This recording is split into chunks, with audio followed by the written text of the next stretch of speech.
Dans cette vidéo, je vais te partager mon parcours d'ancien timide. Alors je sais pas exactement combien de temps ça va prendre parce qu'il est assez long. Et je me suis rendu compte qu'en fait, je me suis pas présenté sur cette chaîne-là. Donc je vais prendre le temps de faire cette vidéo pour ça, pour que tu puisses un peu mieux comprendre par quoi je suis passé. Et aussi, j'espère que mon histoire elle va t'inspirer pour te montrer que c'est possible de changer et que c'est possible d'évoluer. Donc si c'est quelque chose qui t'intéresse et qui t'intrigue, je t'invite à être attentif. Alors par où commencer? C'est une vraie question. Alors d'abord, je m'appelle Nathanaël et aujourd'hui j'ai 29 ans et aujourd'hui je suis praticien en hypnose ericksonienne. Alors c'est de l'accompagnement en fait, c'est de l'accompagnement, on va dire, c'est de l'accompagnement au niveau émotionnel. Moi j'ai envie de dire ça comme ça, sur plein de problématiques différentes et moi je me suis spécialisé dans l'accompagnement sur les émotions au niveau relationnel et puis comment on peut se sentir à l'aise, on va dire comment on peut prendre confiance en soi dans nos relations au quotidien. Donc c'est un truc qui m'a beaucoup inspiré puisque c'est évidemment lié à mon ancien parcours de timide, on va dire ça comme ça. Et alors par où et quand est-ce qu'il commence? Je pense qu'il commence quand, à la fin de mon lycée, vers mes 17 ans, 19 ans, durant ma seconde. Quand j'étais en seconde, j'étais vraiment pas bien. J'étais vraiment quelqu'un de très stressé. J'étais vraiment pas bien. Déjà dans mon corps, j'étais pas bien. Alors déjà, je faisais pas de sport à l'époque, donc j'étais j'étais comme ça. Et d'ailleurs, au passage, faire du sport, je pense que c'est un excellent moyen de développer sa confiance en soi. Que ça soit du sport ou même une autre activité, je pense que c'est un excellent moyen de développer sa confiance en soi. Et quand j'étais au lycée, en seconde, alors je sais plus en quelle année exactement c'était, parce que ça remonte maintenant, je me souviens que j'étais tellement stressé que je pouvais pas parler à mes voisins de classe. Et j'étais tellement stressé que j'en avais des maux au ventre. En fait, j'avais vraiment des douleurs au ventre qui étaient très désagréables. J'avais une boule au ventre, en fait, constamment. Et j'avais une boule au ventre qui était assez importante. Et j'étais tellement pas bien dans mon corps que, en fait, mon ventre, il faisait du boucan, entre guillemets, tu vois. Et du coup, j'avais peur que les gens l'entendent. Et du coup, j'étais très focalisé dessus. Et tu t'en doutes bien, plus t'es focalisé sur le stress, et plus ce stress-là, il va avoir tendance à s'amplifier. Et du coup, j'étais très tendu, très bloqué. Je parlais pas avec mes voisins de classe. Et entre guillemets, ma vie se résumait à aller en cours au lycée, à jouer aux jeux vidéo. Et puis, je commençais un petit peu aussi à lire des romans fantasy du style Harry Potter, Narnia, Eragon, tout cet univers-là. Et je me souviens, je sais plus exactement comment c'est arrivé, mais il y a eu un déclencheur. J'étais dans un lycée que de mecs. Et quand t'as 17, 19 ans par là, je pense que comme tous les mecs de cet âge-là, t'as envie d'avoir une copine. Et moi, c'était mon cas, j'avais envie d'avoir une copine, sauf que je savais pas comment créer des conversations intéressantes. Et je savais pas comment communiquer avec les autres. C'était un truc sur lequel j'étais hyper mal à l'aise. Et je sais qu'il y a eu un moment donné où il y a eu un déclencheur et j'ai eu une prise de conscience. Je me suis dit, mais mince, en fait, je m'intéresse pas aux autres et je reste dans mon coin et je m'intéresse pas aux autres. Et ça a été une des premières prises de conscience. Et à partir de là, déjà, j'ai commencé à m'intéresser davantage aux autres, à poser des questions aux gens, à aller vers les gens, à échanger avec eux. Et à ce moment-là, j'ai commencé, à l'époque, je regardais aussi du contenu sur Internet. Notamment, je regardais un site qui s'appelait Art de séduire, tu vois. C'est parce que je venais de vivre une première expérience avec une personne et ça s'était pas super bien passé. Et du coup, j'avais envie de comprendre un peu comment être plus à l'aise, comment prendre confiance en soi dans la relation à l'autre. Et c'est quelque chose que j'ai recherché. Et j'ai commencé à tester des techniques de communication, notamment la technique du mind map, qui est très utile pour créer des conversations facilement et assez rapidement. C'est quelque chose que je parle d'ailleurs sur cette chaîne-là, tu iras voir juste sur la vidéo là si tu veux. Et c'est un truc que j'ai rapidement utilisé et en fait, vu que j'étais dans un lycée que de mecs, et que je me disais, mais j'aimerais bien avoir une copine, la question c'était, mais en fait, comment faire? Et du coup, je me suis dit, bon, je suis pas à l'aise pour créer des conversations avec les filles. Mais en fait, je me suis rendu compte que j'étais pas à l'aise pour créer des conversations tout court. Et du coup, je me suis dit, ok, bah c'est pas grave, on va s'entraîner avec les camarades de ma classe. Et c'est ce que j'ai fait. Et en vrai, avec le recul, j'ai de la peine pour certains gars qui étaient dans ma classe, notamment un en particulier avec qui je prenais le train en rentrant du lycée. Parce que avec lui, j'ai vraiment testé beaucoup de choses en termes de communication. C'était un peu mon cobaye, tu vois. Et j'ai notamment énormément utilisé la technique du mind map. Et en gros,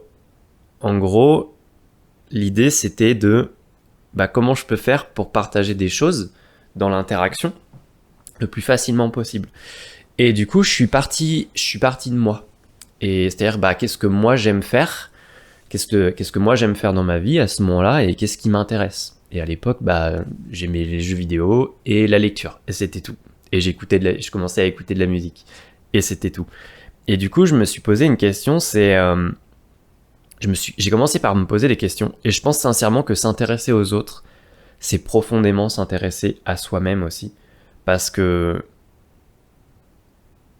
Et inversement, en fait. C'est-à-dire quand tu vas t'intéresser aux autres, tu vas te rendre compte que ça te permet d'en apprendre énormément sur toi, ce qui t'intéresse pas aussi. Et à ce moment-là, j'ai pris le temps de me poser les questions. Bon, ok, dans les jeux vidéo auxquels je joue, qu'est-ce que j'aime exactement dans ces jeux vidéo-là et pourquoi je les aime? Et en fait, en te posant cette question-là, ça va t'apprendre à creuser et à comprendre ce qui te plaît vraiment et ce qui t'intéresse. Et du coup, en fait, tu vas en apprendre énormément sur tes valeurs aussi, au passage. Et ça, c'est, à mon sens, un truc super important. Et je faisais ça quasiment avec tout. Je me posais la question, qu'est-ce que j'aime et pourquoi j'aime ça? Et qu'est-ce que je trouve d'intéressant là-dedans? C'était surtout ça. Qu'est-ce que je trouve d'intéressant là-dedans? Et je faisais ça avec les jeux vidéo, les films que je regardais, les BD, les livres que je lisais, les musiques que j'écoutais. Je faisais ça avec tout. Et je m'entraînais à parler, par exemple, d'un film ou d'un jeu vidéo, comme si je devais le présenter durant un exposé de 2 à 3 minutes devant une classe. J'imaginais ça. Et je me disais, ok, si je devais parler de ce jeu vidéo-là devant une classe de 30 personnes pendant 2 minutes, comment j'en parlerais? Et surtout, comment je ferais en sorte de donner envie aux gens de jouer à ce jeu vidéo-là? Ou comment je pourrais faire en sorte de donner envie aux gens de regarder ce film? Ou comment je pourrais faire en sorte de donner envie aux gens de lire ce livre? Et du coup, ça me poussait à parler de ces choses-là d'une façon intéressante, mais d'une façon en fait je m'entraînais à parler depuis les choses que je trouvais intéressantes là-dedans. En gros, c'est si par exemple, tu vois, je vais te le faire avec un des derniers films que j'ai vu. J'ai vu un film qui s'appelle Il était temps. Et c'est un film que j'ai énormément aimé parce que c'est l'histoire d'un jeune homme qui va découvrir qu'il peut remonter le temps, tu vois, et qui peut modifier certains événements. Et en fait, moi, ce que j'ai apprécié dans ce film, c'est que en fait, c'est son père qui va lui partager ce secret-là parce que c'est un secret de famille, entre guillemets, et qu'il n'y a que les hommes qui peuvent le faire dans la famille. Et du coup, moi, ce qui m'a profondément touché dans ce film, c'est la complicité entre le père et le fils. Et c'est un truc qui m'a beaucoup marqué. C'est le genre de film, je vais pleurer les 2 tiers du film, quoi, en fait, tellement c'est émouvant. Et c'est un film que j'ai beaucoup apprécié. Et c'est un film qui met énormément en avant le côté apprécier les petites choses de la vie. Et à un moment donné, sur la fin du film, on apprend que en fait, le personnage principal, il peut plus remonter le temps à un certain moment donné pour aller voir son père, mais son père, en fait, il est mourant parce qu'il a un cancer, et donc en fait, il va remonter une dernière fois le temps pour aller le voir. Et vu qu'il y a une certaine complicité, à ce moment-là, le père, il sait très bien que son fils, il a remonté le temps pour le voir une dernière fois. Et du coup, c'est vraiment émouvant. Enfin, moi, en tout cas, je t'invite fortement à aller le voir. En gros, bref, tu vois, ça, c'était vraiment un exemple de ce que je faisais à un moment donné. pour m'entraîner à parler d'un film ou à parler d'un livre ou n'importe quoi d'autre. Et en fait, je faisais ça quasiment avec toutes mes expériences. À un moment donné, j'ai commencé à faire des voyages en vélo et j'ai commencé à le faire avec ça. Et en fait, en faisant ça, ça t'entraîne à parler et à partager des anecdotes, des expériences que tu as vécues, des choses que tu as fait, de façon intéressante. Parce qu'en fait, le meilleur moyen pour être intéressant dans une interaction, c'est de faire en sorte que les choses que tu partages, toi, tu les trouves intéressantes. Et du coup, c'est quelque chose que je me suis posé comme question. Je me posais la question surtout. Et même aujourd'hui, je continue à le faire. Notamment, par exemple, tu vois, en 2022, j'ai travaillé 11 mois chez Lidl. Bah, à la fin, j'ai fait un bilan et je me suis dit, bon, c'est quoi qui est intéressant dans ce boulot-là? Et j'ai poussé le truc au max. Et j'en ai parlé une fois, il y a pas longtemps, avec un ami. Limite, il m'a dit, mais Nat, limite, tu me donnes envie d'aller travailler là-bas, quoi. En fait, avec ta façon d'en parler. Et moi, je t'encourage fortement à faire ça avec tout, en fait. Moi, j'appelle ça se vendre en quelque sorte. C'est donner envie aux gens d'en savoir plus sur toi, mais aussi sur les choses que tu partages. Et c'est quelque chose que j'ai mis en place, du coup, à la fin du lycée, et je m'entraînais énormément avec les gars qui avaient autour de moi, dans ma classe et au lycée. Et même notamment, je me souviens qu'une fois, on était allé dans une galerie d'art, on se baladait en ville avec des potes, et on est rentré dans une galerie d'art, et j'ai commencé à discuter avec les gens qui géraient la galerie d'art, et on a dû parler pendant 20 ou 30 minutes. Et en sortant, il y a un de mes potes qui est venu me voir et qui m'a dit mais Nat, tu fais comment pour avoir autant de réparties? Alors que quelques mois avant, je savais pas du tout comment créer une conversation et j'étais pas du tout à l'aise pour ça. Et en fait, c'est important de comprendre que les conversations, pour être à l'aise dedans, c'est un truc qui s'apprend. Et tu vas avoir besoin de pratiquer énormément pour être à l'aise dans une conversation. En tout cas, moi, c'est vraiment le message que j'ai envie de te transmettre.